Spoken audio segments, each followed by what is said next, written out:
होता था। ये जो आपको मस्जिद नज़र आ रही है, हम छोटे छोटे थे, इस मस्जिद में उर्स होता था, तो हम लोग इधर उर्स पे आते थे। जुम्मे रात को भी यहाँ पे ख़त्म होता था और जुम्मे रात को भी हम यहाँ आते होते थे।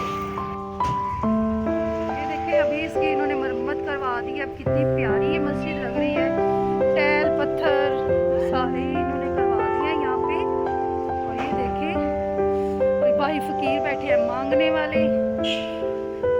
ये मस्जिद का दूसरा दरवाज़ा है और ये हम जा रहे हैं। ठीक है,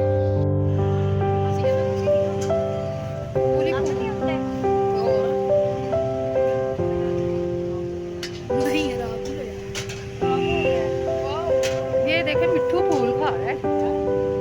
हाय हाय हाय, तोता अपने बेटा और भाभी